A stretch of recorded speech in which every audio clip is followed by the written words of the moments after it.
I was asked to speak about a topic which really is well known and something that everyone knows how serious it is. And that is to strengthen the kavod of our Beit Midrashos and our Beit Knesses. Strengthening the kavod of our Beit Midrashos and Beit Knesses is something which today Agudas Baruch Hu has done with us a tremendous hatova. After all, Agudas Baruch Hu is noig this world, leads this world in an oifen of hester panim, where Agudas Baruch Hu doesn't show himself. But I feel that Meroiv Ava, from Meroiv love that he has to Klal Yisroel and to us, is he showed us clearly in the current events of what we're doing wrong and what is needed to correct.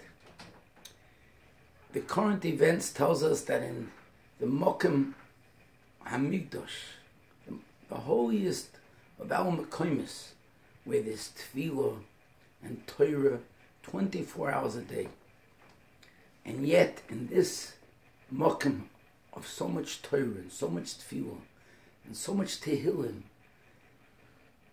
should come along a group of people and want to violate the kavod of this Mokem. And they have gotten clearance. How could it be? How could it be that such a Mokem should come along people to think that they could do it, and it was accepted by the government? Quite clear, Agudas Baruch Hu is telling us, because we're not upholding the kavod of our Beit Knesses and our Beit Midrashos. We are not holding up, knowing that it's a Mokem Shechina. We come in there to socialize. We come in to talk to each other. We come in to talk when we're supposed to be davening. We're supposed to be upholding the kavod of this Beit Knesses and Beit Midrashos. We walk in with our cell phones, with our smartphones. We email, we text. All these things, you understand, everyone understands, does not belong in the Beis Hashem, does not belong in the Migdash Mi'at. And being that people aren't taking it serious enough, Agudas Baruch Hu, Meroiv Ava, says to us, Mida b'mida, look what's happening by the Koisel, look what's happening by the Mokem, as the most Kedusha possible, with such Moyedikiyin there to uphold that Kedusha. And yet, even in that Mokem, texting is going on, cell phones being used, talking there b'shas davening is going on, and therefore, Rebbeinu Shem says, look what your meisim bring, please. I'd like to take something out of the Sefer of Mil. Everyone knows the story of the person that got sick and came to Rav Miller and complained, why did he get sick? And Rav Miller asked him, where does he daven? Do they talk by davening? And Rav Miller therefore ordered him to leave the shul, even though he was very comfortable there, and he felt it was a good place for him to daven. But Rav Miller said, if they talk, leave. And the story is said over that he left and he got well. In other words, Rav Miller is telling us that it's possible that a person, before he leaves this world, finds himself in a coma, not able to talk. He's a lucky individual, because it could be that the reason why he's in this matzav is because the hours that he spent talking in shuls collected, and this is what a way of cleansing him. He's lucky.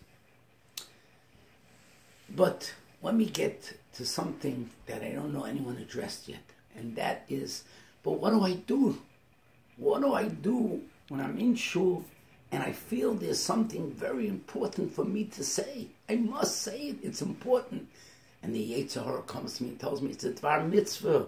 It's a chesed. What do I do then? What do I do to be able to fight this Yisroel? What should I do? So let me give you an answer that is known in the Navarrek yeshivas in Europe. And they gave it in a moshel, a parable. a Yid who needed parnasa. Shabbos was walking down the street, and lo and behold, looks down and he finds a bag of money. The Yisroel tells him, the Eibishter is giving you a matana. He's solving your problem. Just pick up the bag of money and go. The Yisroel tells him, Shabbos. The Yisroel wins. Okay, sagt the Yisroel. So move it over, pick it up, walk slowly, daled by daled, and hide it in the bushes. The Yisroel says, Muktzah. The Yisroel won again. The Yisroel said, okay, stand there. Put your foot on it. Stand there. And he stands there. Sure enough, another Yid's walking down the street. And the Yid's eyes sees him standing on the bag of money. It's mine. Don't get near it. It's mine.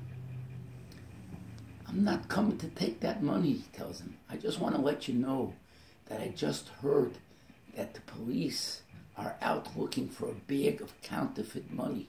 And anyone that has that bag of counterfeit money is in big, big, big trouble. What does this Yid do? When his foot is on the bag, just runs away, leaves the counterfeit money.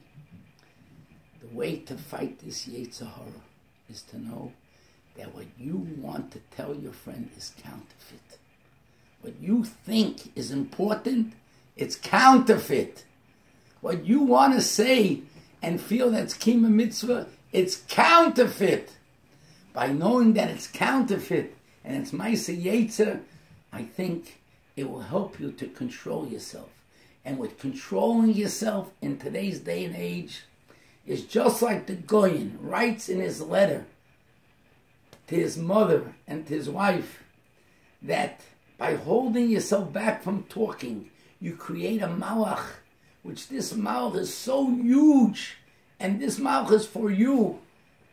The same is true, holding yourself back from talking in shul, holding yourself back from taking out the cell phone, holding yourself back from your smartphone, and even davening with your smartphone. The Siddurim are crying, take me out, use me, use me. So the Eibishter geben that b'schus this gewaltige mitzvah, that one person will hold himself back, that ganz Klal Yisrael zoiche sein to the binyan bayis shlishi b'mheira v'yameinu, all of us will be there. Amen. Ken Yerotzen.